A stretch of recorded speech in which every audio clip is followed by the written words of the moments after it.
can only hope that Santa Claus and my records agree. Then maybe this year Santa's coming home to me. I have found the perfect tree and dressed it to the nines. I've even made little gingerbread Santas. There's nothing left to chance. This year Santa's coming home to me.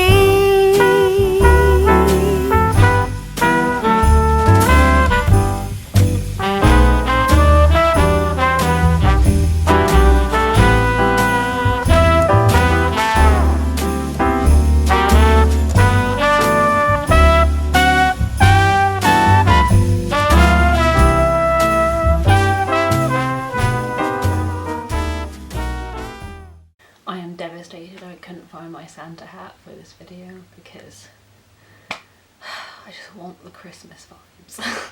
Welcome to the first Christmas video of 2020. It's very exciting because in this video I'm giving myself a gift. Listen, 2020 has been hard. We all deserve a little... I say that.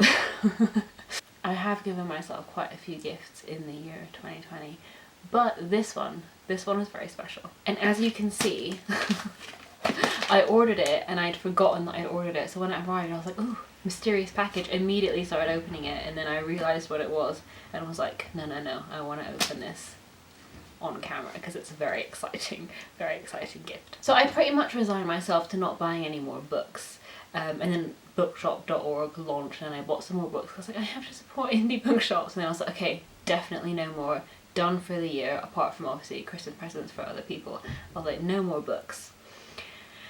So then in mid-November, maybe towards the end of November, I think it is Holly Bourne, who is a popular YA author, announced this scheme called Sign for Our Bookshops, in which famous and kind of well-known authors pledge to sign up to, I think, 100 copies if you place your order with an indie bookshop. So if you phone up an indie bookshop and you say, hey, I'd like a copy of blah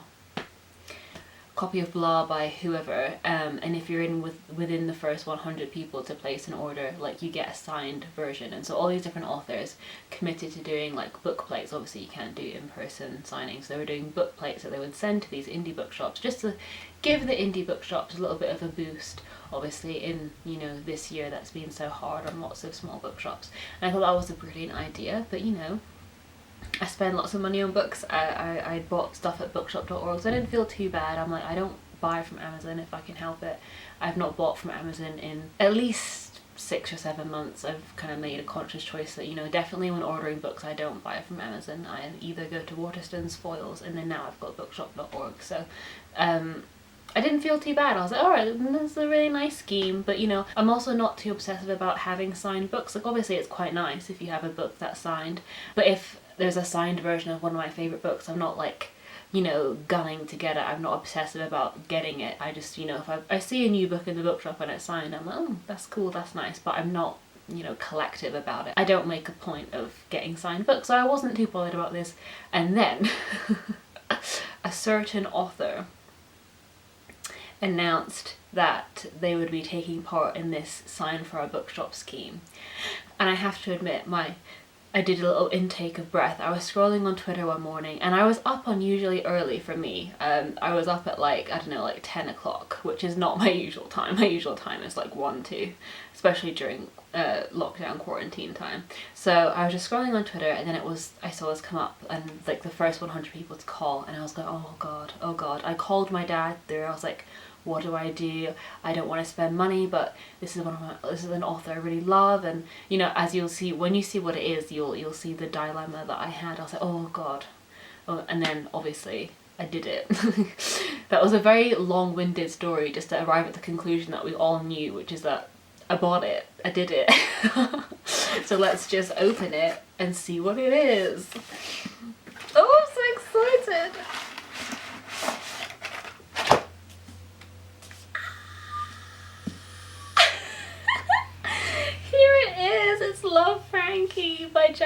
Wilson, and this is a book that I wanted anyway. Oh, so exciting.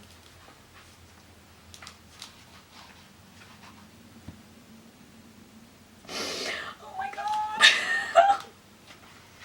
There's a little postcard of Jackie.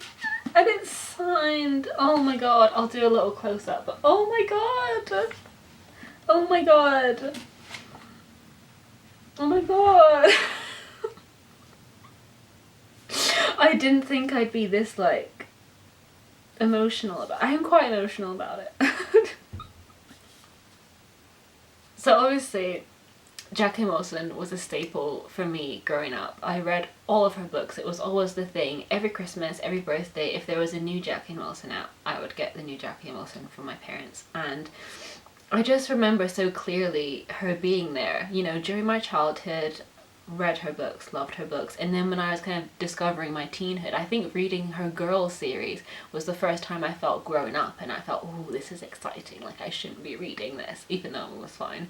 And I think she's great. I think she's, oh, so good. And then I started having trouble, I think maybe when I started really quite young, like with not sleeping.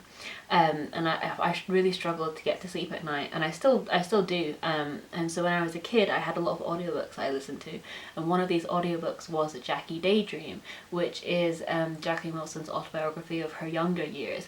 And I never actually owned the physical copy. I really want to get my hands on it at some point.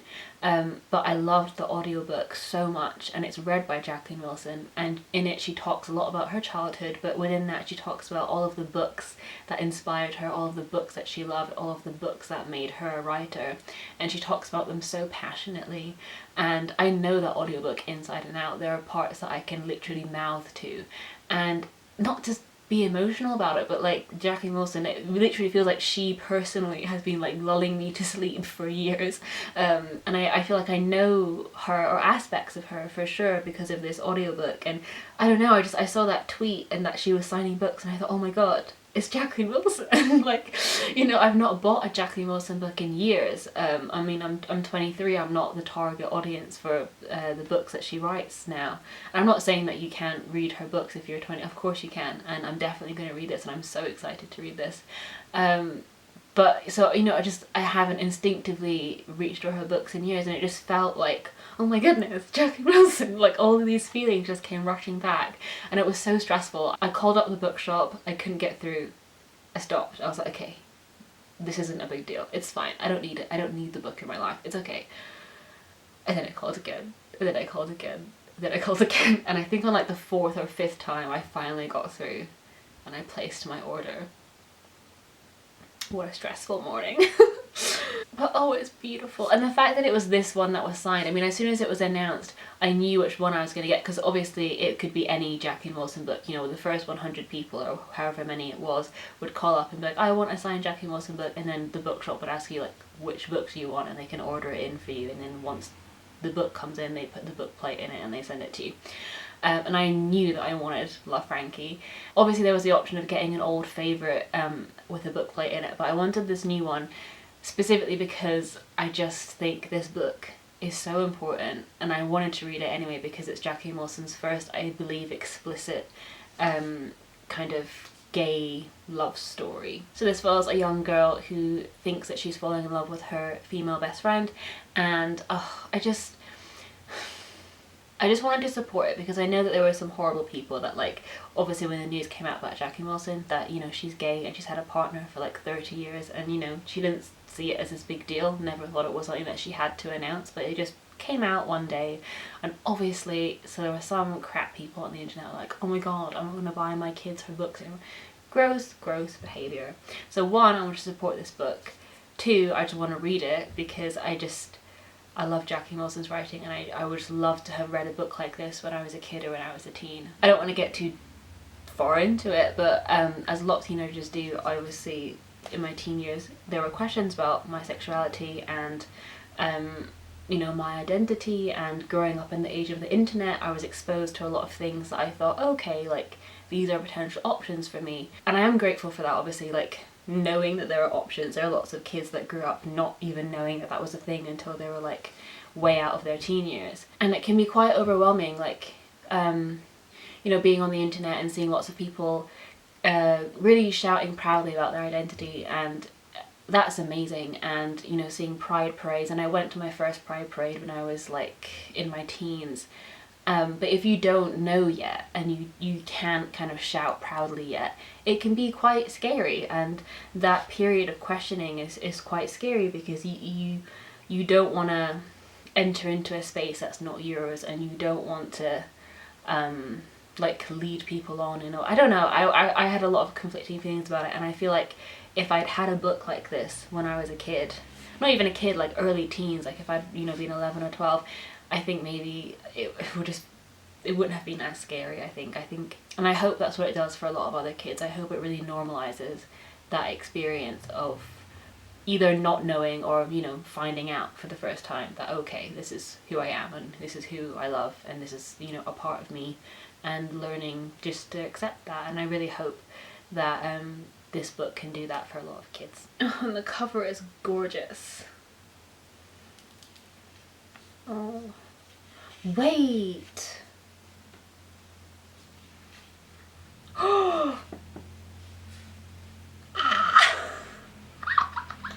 Look how gorgeous that is. What the hell? Who is Jacqueline Wilson's book designer? Because this is incredible.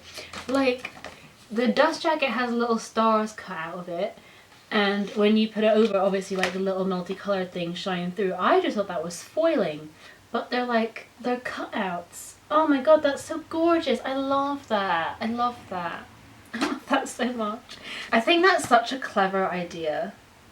Like, obviously the front, it's not like explicitly gay, so say if like a closeted kid or something wanted to buy this book and read it, like, it's not explicitly obvious that it's like a gay book. So maybe if they were scared about their parents finding out or their friends making fun of them, you know, it can be a scary thing.